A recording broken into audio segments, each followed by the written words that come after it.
Hey, salut à tous, c'est Malo, j'espère que vous allez bien. 3 longues semaines d'attente pour retrouver enfin nos pilotes sur le circuit de Bakou, un circuit qui aurait été plutôt calme.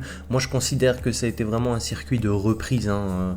Tout le monde n'était pas vraiment à 100%, en tout cas les grosses équipes étaient au rendez-vous une nouvelle fois. On n'aura pas eu énormément d'animation dans ce Grand Prix, mais je vous résume tout ça tout de suite. Alors bien évidemment sans trop tarder, le vainqueur de ce Grand Prix c'est Sergio Pérez qui confirme une nouvelle fois après sa victoire lors de la course sprint. Donc il va s'imposer devant Max Verstappen et Charles Leclerc, ce seront les 2 et 3 qui finiront sur le podium. Il prend 25 points, donc aussi il prend beaucoup de confiance je pense. Il était vraiment revenu très proche de Max Verstappen. Donc honnêtement ça fait plaisir de voir Checo remporter des victoires, ça change un petit peu. C'est toujours les Red Bull par contre qui sont P1, P2, ça change pas. Aujourd'hui sur la piste c'était vraiment des fusées honnêtement. Elles avaient déjà une très grosse vitesse de pointe, mais en plus avec l'aide au DRS, alors là elles étaient vraiment imprenables. J'ai en tête le dépassement de Max Verstappen sur Charles Leclerc, honnêtement, qui était alors d'une facilité, c'était incroyable. Honnêtement, très belle course des Red Bull une nouvelle fois, et une belle petite victoire de Sergio Pérez qui, je pense, fait plaisir au moral. Un petit point que je voulais relever avec vous aussi, c'est entre le virage numéro 15, donc la sortie du virage numéro 15 et le virage numéro 16, énormément de pilotes ont glissé. J'ai en tête l'image de Max Verstappen qui passe vraiment mais à 1 mm, vraiment j'y mettrais même pas un doigt. C'était incroyable le nombre de pilotes qui ont glissé à ce virage. Alors je sais pas pourquoi, je sais pas si c'est dû à une mauvaise température des pneus ou à une très grosse usure des pneus. On a remarqué aussi que les pneus se dégradaient assez rapidement.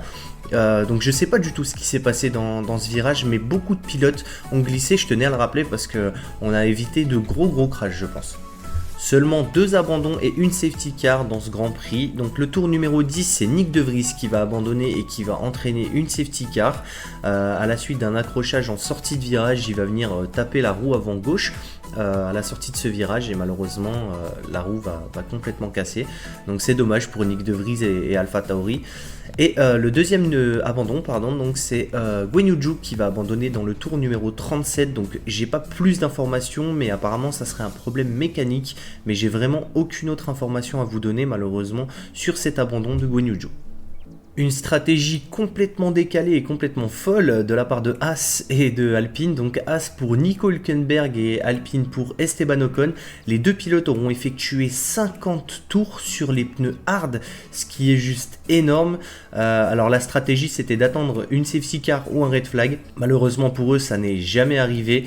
J'ai pas vraiment compris pourquoi Alpine n'a pas fait rentrer Esteban plus tôt. Mais bon, c'est comme ça, c'est les choix des écuries, donc c'est assez impressionnant quand même de les voir faire 50 tours sur les pneus hard. Alors j'ai l'impression par contre que Esteban Ocon gérait mieux ses pneus que Nico Hülkenberg, parce que Nico Hülkenberg se plaignait énormément au niveau du 48-49e tour, que ça n'allait plus du tout, etc. Et bon bah... Son ingénieur lui a dit non, on reste en piste, on attend une safety car, on attend un red flag, reste en piste. Autant Esteban Ocon, il a réussi à maintenir sa 9ème place jusqu'à ce qu'il boxe. Il a pu attaquer, il a pu défendre aussi un petit peu. Après bon, les écarts se sont creusés, donc voilà, il n'y avait plus vraiment de problème pour lui. Mais j'ai eu plus l'impression que Esteban Ocon avait une meilleure gestion de pneus que Nico Hülkenberg dans ce Grand Prix. Le box d'Esteban Ocon d'ailleurs, parlons-en, puisqu'on a eu un drame évité. Alors je sais pas si c'est des membres de la presse, du staff ou simplement du public, j'ai pas bien fait attention. Je vous laisserai l'image juste ici. Je sais pas ce qui s'est passé, les mecs étaient en plein milieu de la piste au moment où Esteban rentre pour box. Heureusement, rien de très grave, hein. Un drame a été évité comme je l'ai dit. Tout s'est bien passé pour Esteban, il a pu box sans problème, etc. Mais alors je sais pas ce qu'ils faisaient sur la piste, ils avaient vraiment rien à y faire. Peut-être qu'ils ont simplement pensé que la course était terminée ou autre, mais vraiment ça a été bizarre cette situation. Mais comme je l'ai dit, heureusement tout va bien, il n'y a pas eu de soucis. pour le pilote ou pour les spectateurs. Voilà pour le résumé du Grand Prix de Bakou. Comme je vous ai dit, c'est un résumé très rapide parce qu'il n'y a pas grand chose à dire en soi sur ce Grand Prix. Moi j'estime que c'est plus un Grand Prix de reprise, tout le monde n'était pas à 100% et ça se voyait. On a changé énormément aussi de choses sur la majorité des monoplaces, donc moi je dirais que c'était plus un Grand Prix de test entre guillemets plus qu'autre chose. Voilà, en tout cas j'espère que la vidéo vous aura plu, n'hésitez pas à me dire dans les commentaires ce que vous avez pensé de ce Grand Prix. Moi je vous dis à mercredi du coup pour l'épisode 3 de Race Off. C'était Malo, ciao ciao.